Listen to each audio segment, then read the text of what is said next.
When you think of the Great Depression, you probably imagine endless breadlines, Hoovervilles, and shattered dreams. But what if I told you it wasn't all doom and gloom? In fact, some Americans were living lives that were surprisingly normal? Weirdly normal. Let's dive into the hidden side of the 1930s you never learned in school. The surprising upsides. Most history books paint the 1930s as the darkest decade in modern America. And sure, millions lost jobs, banks failed, and farmers faced dust storms that swallowed entire towns. But here's something you might not know: not everyone was suffering equally. In cities like New York and Chicago, a surprising number of people found ways to thrive. Local communities leaned on each other, sharing food, pooling resources, and even inventing new forms of entertainment to cope with hardship. Jazz clubs, movie theaters, and radio shows became lifelines for ordinary Americans, giving them a sense of normalcy when the economy was anything but normal. And here's the kicker: some industries actually boomed during the Depression.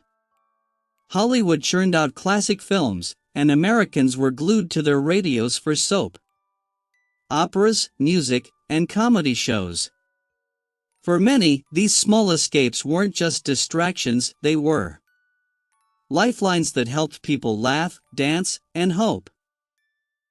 So, while the stock market crash of 1929 marked the beginning of a nightmare for some, life went on in unexpected ways for others. People adapted, communities rallied, and culture evolved right in the middle of what we all think of as the worst economic crisis in history. Who actually benefited? Believe it or not, while millions were losing everything, some Americans were quietly thriving. Farmers in certain regions actually profited from government programs like the New Deal subsidies. These weren't huge fortunes, but for struggling families, it was a lifeline that kept them afloat and sometimes even improved their quality of life. And then there were entrepreneurs and inventors. Yes, the Depression forced businesses to tighten belts, but it also sparked innovation. Companies like Campbell's Soup and Procter & Gamble found ways to cut costs, reach new customers, and survive. And small towns? Some became surprisingly self-sufficient, relying on barter systems and local trade networks to get through tough times. Even pop culture found unexpected winners. Radio personalities, comic strip artists, and Hollywood stars were in higher demand than ever. The American public craved distraction, and the entertainment industry delivered, turning laughs and songs into serious business.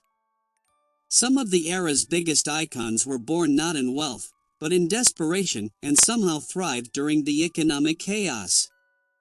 Here's a weird twist: some wealthy families didn't feel the crash as sharply as you think. Banks failed, yes, but only if your money was tied up in risky stocks.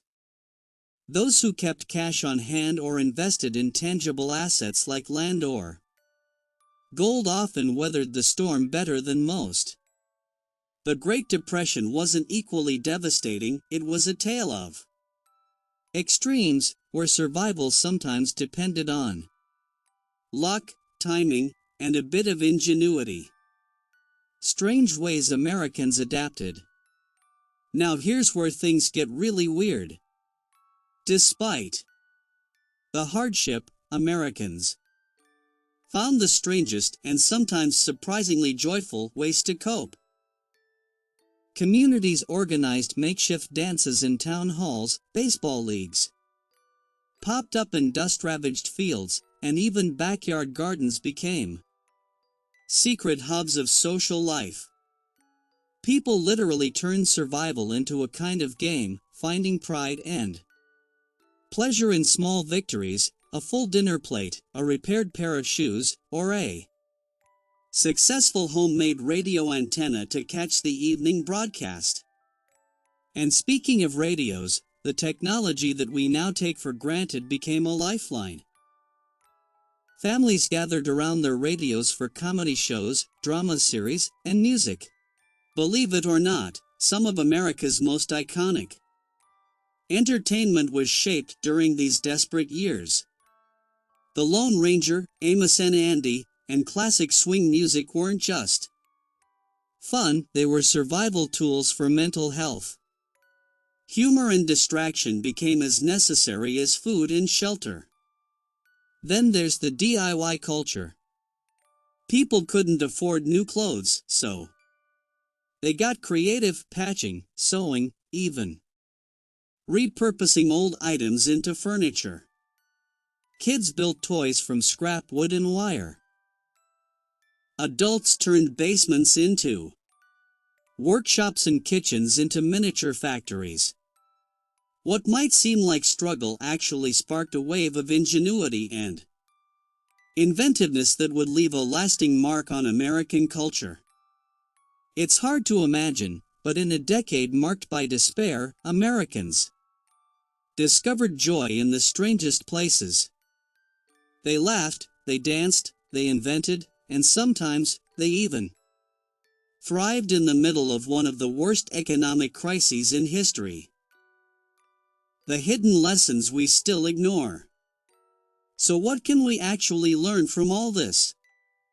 The Great Depression wasn't just about economic collapse, it was a lesson in human resilience, creativity, and adaptability. Communities survived because they helped each other. Families thrived because they invented solutions from nothing. And culture flourished because people refused to let despair win. Here's a weird truth: many of the strategies people used back then are things we still ignore today. Local bartering networks? They vanished as cash became king, but during hard times, they were lifesavers. DIY repairs and homemade solutions? We've traded them for convenience, yet those skills once kept families fed, clothed, and sheltered. And entertainment as therapy? That's not new. People literally relied on laughter to survive economic collapse. Even more surprising, not all history books tell you this. Most focus on the failures, the bankruptcies, the job losses. But hidden beneath the headlines are stories of innovation, joy, and clever survival. Americans didn't just endure the Depression, they transformed it into a weird, fascinating chapter of creativity and unexpected prosperity. So next time you hear Great Depression, don't just think of empty streets and breadlines. Think of backyard gardens, homemade toys, swing music echoing through dusty towns, and people laughing in the face of despair. The truth is, it wasn't as bad as you think. The strange, surprising end of the Great Depression. By now, you might be wondering, if life wasn't entirely terrible, how did America finally climb out of this mess? The answer isn't simple. Sure, government programs like Social Security, the Works Progress Administration, and other New Deal initiatives helped millions of families survive, but the real story is weirder than any textbook will tell you. Take the example of small-town ingenuity. In places where banks had failed, neighbors literally became each other's banks. People exchanged goods and services like a mini economy: fresh eggs for a loaf of bread, homemade soap for mended shoes. These communities were mini laboratories of human resilience, proving that even in extreme hardship, society adapts in creative, unexpected ways. And let's talk about jobs.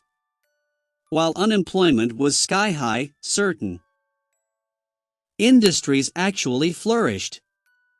Entertainment, healthcare, education, and even certain manufacturing sectors saw growth. People found work in ways that didn't exist before, teaching music, performing in local theater, or building radios. Entire subcultures emerged, think dance halls, jazz clubs, and traveling circuses that gave ordinary Americans a sense of purpose and joy when the world seemed upside down. Here's a weird fact you probably didn't know: some Americans actually got wealthier during the Depression. Savvy investors, entrepreneurs, and even farmers who adapted to government programs or new technologies were able to turn a profit when others were struggling. It sounds strange, but history isn't always fair. And the 1930s were a perfect example of extremes. And the culture of making do left a lasting legacy. The DIY spirit, thriftiness, and creative problem solving didn't vanish when the economy recovered. They became part of the American DNA. Many inventions, small businesses, and artistic movements that shaped mid-century America were born out of necessity during these years. So, here's the takeaway: the Great Depression wasn't a monolithic story of despair. It was chaotic, tragic, and devastating for many, but it was also strangely inspiring, inventive, and sometimes even joyful. People laughed in the face of adversity, built communities from nothing, and proved that human creativity can survive, even thrive, under pressure. Weird? Absolutely. Surprising? Definitely. And a lesson we still ignore today? Without a doubt. Next time someone tells you the Great Depression was only about breadlines and bank failures, remember this: Americans found ways to survive, adapt, and even enjoy life in the strangest of circumstances. History isn't just about what went wrong. It's about how people made it work. And sometimes, that's the weirdest history of all.